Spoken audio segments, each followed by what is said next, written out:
महिलांच्या सशक्तीकरण व सक्षमीकरणाला जिल्हा परिषद प्राधान्य देणार, डॉक्टर जास्मिन।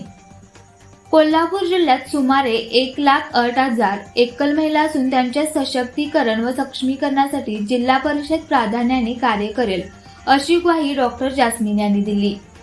जिल्हा परिषदेच्या 4थ्या मजल्यावरील समिती सभागृहात एकल महिला धोरणाच्या अनुषंगाने आयोजित जिल्हास्तरीय कार्यशाळेत त्या बोलत होत्या। यावेळी व्यासपीठावर शिल्पा खोत, नितीन मस्के, विद्या पाटील, सारिका नांदेकर, वर्षा सावर्डेकर, आलोक अग्रहरी तसेच एस तांडे आदी उपस्थित होते। मुख्य कार्यकारी अधिकारी डॉक्टर जास्मिन म्हणाले की एकल महिलांच्या समस्या, अडचणी आणि गरजा लक्षात घेऊन त्यावर प्रभावी उपाययोजना शोधण्यासाठी या कार्यशाळेचे आयोजन करण्यात आले आहे।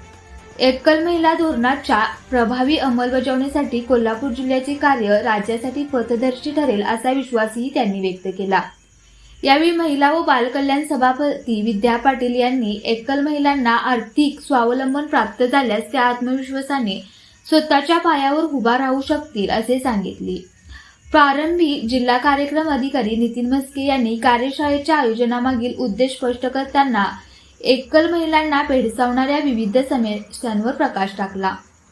या कार्यशाळेत सर्व तालुक्यातील बालविकास प्रकल्प अधिकारी, CDPO, एकल महिला प्रश्नावर कार्य करणाऱ्या स्वयंसेवी संस्था, जिल्हा परिषदेचे अधिकारी, कर्मचारी तसेच विविध क्षेत्रातील कार्यकर्ते मोठ्या संख्येने उपस्थित होते। अशाच प्रेरणादायी बातम्यांसाठी सबस्क्राईब करा इंडियन पोलीस मित्र भारत न्यूज चॅनेलला। संपर्क डॉक्टर सुरेश राठोड, संपादक 9623420295।